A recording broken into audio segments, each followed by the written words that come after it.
This segment of the news is brought to you by Finance of America. For all your mortgage needs, call Amy Childress or Shannon Keller at 702-372-6607.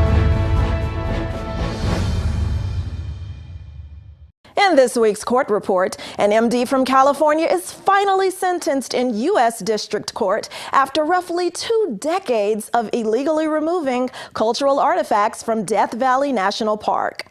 Jonathan Cornelius Bourne, an anesthesiologist from Mammoth Lakes, California, was reportedly sentenced to 2 years probation, a $40,000 fine, and ordered to pay $249,372 in restitution for felony violations of the Archaeological Resources Protection Act.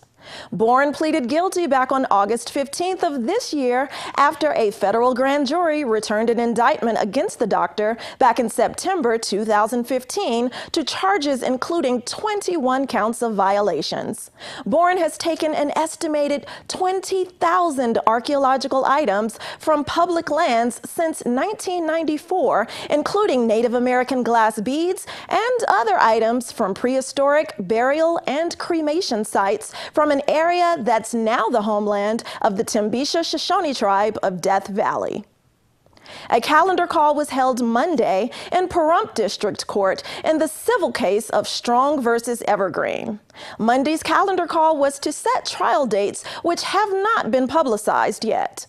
At issue, Karen Strong and her husband Ron are suing Pahrump Health and Rehab, which was formerly known as Evergreen, because back when Karen was at the facility, she says she suffered from at least 3 different kinds of flesh-eating bacteria, including E. coli and 2 others which were worse in nature.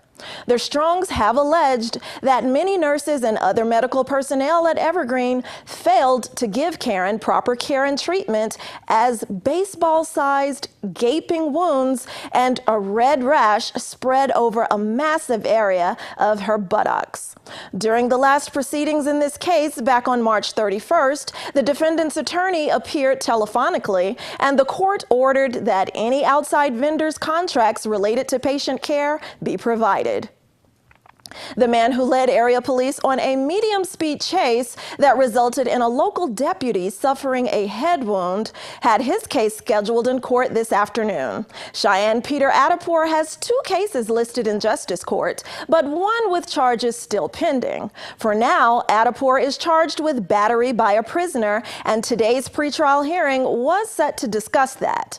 Adapor allegedly yelled at the judge during his first court appearance, during which he was set to answer to police reports which state that the suspect was driving and disobeying a peace officer with property damage, failing to maintain lane or improper lane change, and UICS at the location of northbound Highway 160 ending at Rainbow and Peshoots. Adapor was finally stopped there after he veered to the left into oncoming traffic twice to avoid police stop sticks. A sample of the suspect's urine was collected and tested at NCDC, where Adapor tested positive for marijuana and opiates. This has been your court report. I'm Eunette Gentry for News 46.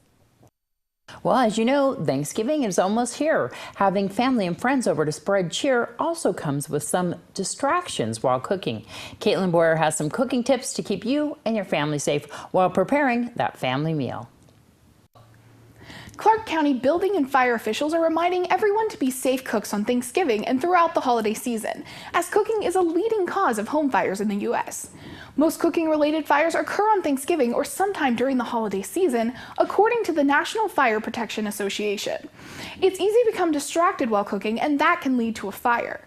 You should make sure your household smoke detectors are in good working order in case of fire, and never leave cooking food unattended in a kitchen. In 2015, 30% of all residential fires in Clark County were cooking related. Leaving food unattended is the leading cause of cooking fires, and frying is the cooking method that poses the highest risk of fire. You should always stay in the kitchen while frying, grilling, or broiling food, and adult supervision of children is always needed in kitchens and all cooking areas. Position your grill, fryers, and other outdoor cooking devices well away from walls, siding, deck railing, and out from underneath eaves and branches. Be sure that everything is on an even surface to prevent things from tipping. Keep flammable materials such as oven mitts and towels away from the stove or anything hot enough to catch fire.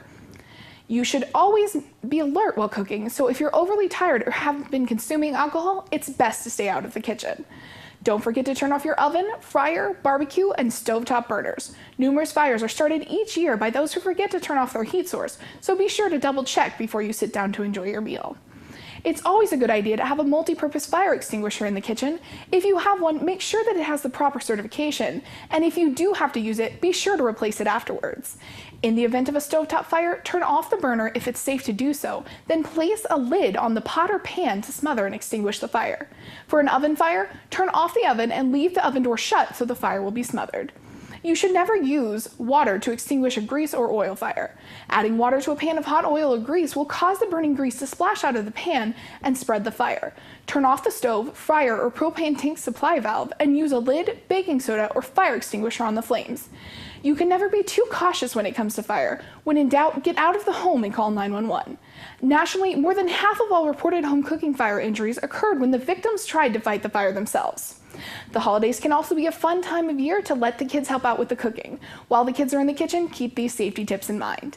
Children should stay at least 3 feet away from the stove and never leave kids unattended in the kitchen. Keep pot and pan handles turned inward on the stove to reduce the chance of accidental spills. Make sure knives are out of reach and keep electric cords from electric knives, coffee maker, plate warmers, or mixers from dangling off the counter within easy reach of a child. When you're done with any matches or lighters, store them in an up-high cabinet where kids can't get to them. On behalf of everyone here at KPVM TV, News 46, and 95.9 Ace Country, have a happy and safe Thanksgiving. I'm Katlyn Boyer for News 46. Thanks, Caitlin. And Nevada Public Auction is having a huge Black Friday auction and sale. This segment is sponsored by Nevada Public Auction. Amazing auction this weekend. Of course, before we even start that, yes, happy Thanksgiving to everybody and their families. But after Thanksgiving, come on down. Friday, I have a huge Black Friday auction that night, and all day long, we have a sale here inside the building and a parking lot sale. So I'll have tons of vendors outside, all kinds of cool stuff going on this Friday. So this is the perfect place to come for those Black Friday sales, right? You're not going to have the auction on Thursday? That is correct, because of Thanksgiving, obviously, no auction Thursday night. So we'll move the auction part to Friday, and all the usual stuff, coins, knives, furniture, tons of die-cast stuff, lots of brand new stuff, autographed NASCAR stuff, jackets, you name it, all kinds of cool stuff for, of course, your holiday gifts. But also, so you stay out of those big box retailers, we're putting together a really nice sale, too. So in the building, I've got brand new merchandise. We got shirts, we got hats, all kinds of cool stuff, and then the entire parking lot will be full of vendors. I've got people doing like a fudge person coming, arts and crafts, homemade wooden goods, a leather guy that makes custom holsters. So there's all kinds of cool stuff. Shop local and just have a good time. You even have some comic books, don't you? There is. We'll have probably at least 2,000 comic books, $1 each. Yeah. That'll be huge. Just, come down and get some. Honestly, bring your kids. Any kid I see, I'll give a free comic book to. Awesome. So this is a great place to get gifts and stocking stuffers, and also at the right prices. Absolutely. You always pay a really fair price.